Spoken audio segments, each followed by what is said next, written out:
Hello students, welcome to Chemistry by RS Ma'am. Namaskar parents and educators. Today's point of discussion will be law of reciprocal proportion. Alright, बच्चों आपका अगर कोई भी question हो, doubt हो तो आपको पता है आप अभी इस ईमेल एड्रेस पर सेंड कर सकते हो. व्हाट्सएप नंबर भी है. फोटो अगर भेजना बच्चों तो क्लियर पिक्चर भेजना, अपना इंफॉर्मेशन आप जरूर भेजना. आपका नाम क्या है, आप किस जगह से किस जगह से आप क्वेश्चन पूछ रहे हो, इंफॉर्मेशन जरूर भेजना. ऑल राइट, और वीडियो को लाइक और सब्सक्राइब करें. ऑल राइट, चलो हम लोग टॉपिक में आते हैं. लॉ ऑफ केमिकल कॉम्बिनेशन, इस टॉपिक का अभी डिस्कशन चल रहा है, जिसमें से law of conservation of mass हो चुका है, law of definite proportion completely discussion हो चुका है, मल्टीपल प्रोपोर्शन भी डिस्कस हो गया है. आज का point of discussion will be law of reciprocal proportion. इसके बारे में हम लोग समझेंगे. थ्योरी के लिए ये थोड़ा ज्यादा इंपॉर्टेंट है. इसमें क्या कहा गया था, कैसे चीजों को रिलेट किया गया था, ये बहुत जरूरी है बच्चे. ऑल राइट, और मैंने प्रीवियस वीडियो में भी कहा है, फर्स्ट 4 लॉ मास रेशियो के साथ रिलेट करते हैं ये चारों. लास्ट वाले लॉ में वॉल्यूम रेशियो इज रिलेटेड, जो कि नेक्स्ट वीडियो में आपको मिलेगा इसके बारे में इंफॉर्मेशन. ऑल राइट, तो देखो लॉ ऑफ रेसिप्रोकल प्रोपोर्शन में क्या कहा गया था कि अगर जैसे देखो यहां पर क्या है, H2O ये मॉलिक्यूल एग्जिस्ट करता है. कौन कौन से एलिमेंट से बना होता है? H and O.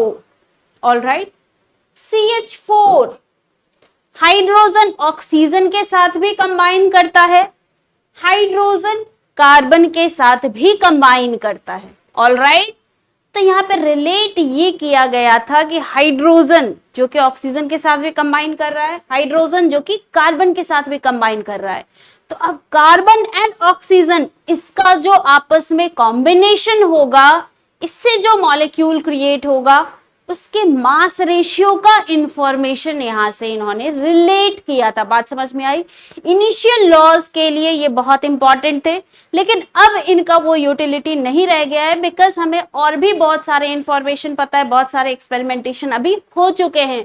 बट बिल्कुल इनिशियल फेजेस में जब ये सारे लॉज आ रहे थे, उस समय बहुत सारी चीजों का रिलेशन मिल पा रहा था.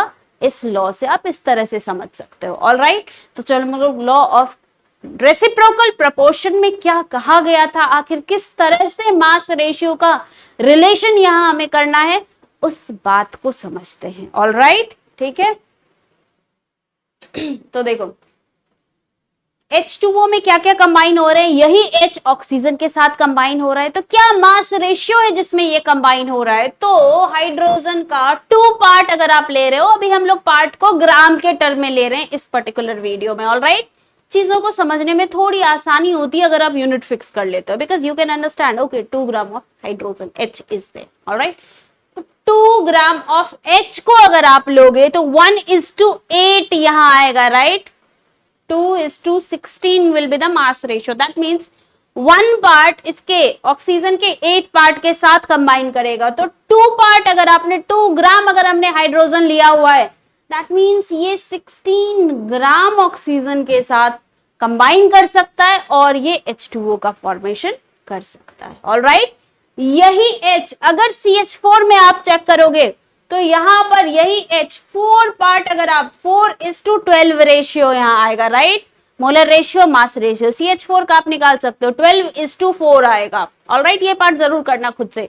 प्रीवियस 2 वीडियोस में ये बताया जा चुका है किस तरह से आप मास रेशियो निकालोगे स्पीसीज का. ऑल राइट, ठीक है. तो 12:4, दैट मीन्स 4 पार्ट अगर हमने हाइड्रोजन का लिया है, 4 ग्राम अगर हमने हाइड्रोजन का लिया है, तो कार्बन की रिक्वायरमेंट कितनी होगी?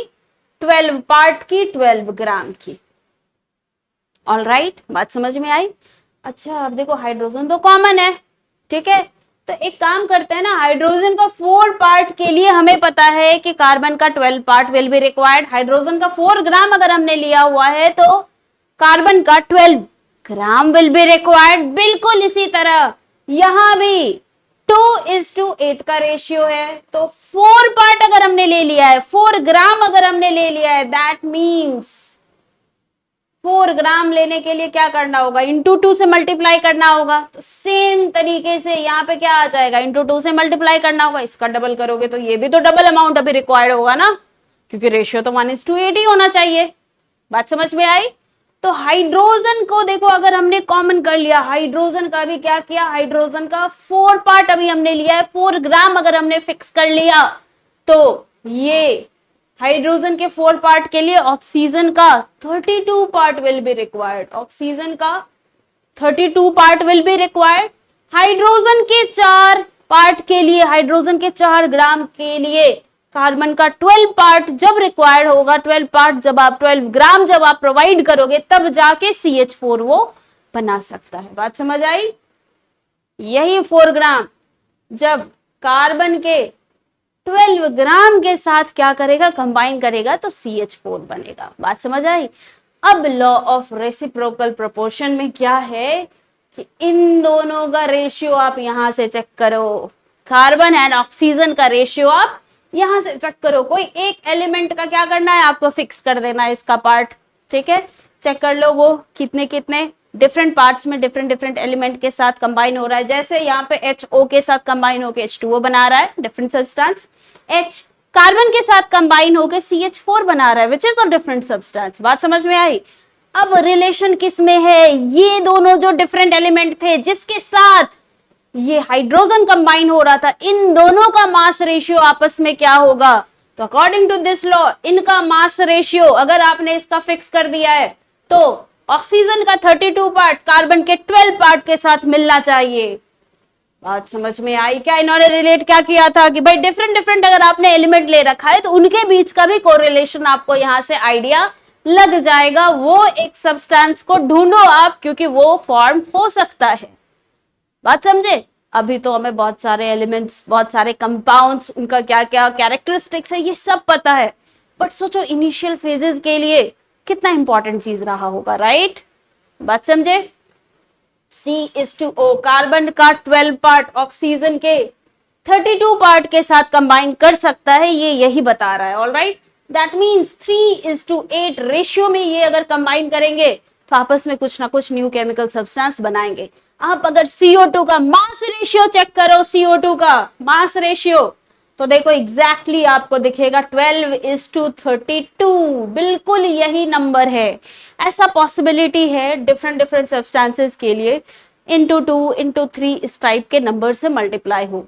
इस पर्टिकुलर एग्जाम्पल में तो सेम यही मास रेशियो आ रहा है। ओके, बात समझ में आई। तो देखो अभी ये सारी बातचीत आपको बिल्कुल समझ में आएगी कि हाँ भाई CO2 आता है, जो भी डिफरेंट सब्सटेंसेस है, बिल्कुल आराम से आप उसका मास रेशियो भी निकाल सकते हो, कहीं कोई दिक्कत नहीं है। बट स्टार्टिंग फेज के लिए दिस वाज इंपॉर्टेंट, उस समय के लिए ये लॉ बहुत ही ज्यादा महत्वपूर्ण था। ऑलराइट, तो this was all about law of reciprocal proportion. Next law के साथ लॉ ऑफ केमिकल कॉम्बिनेशन का 5th एंड लास्ट लॉ के साथ मैं आपको नेक्स्ट वीडियो में मिलूंगी, जरूर से देखिएगा। Thank you.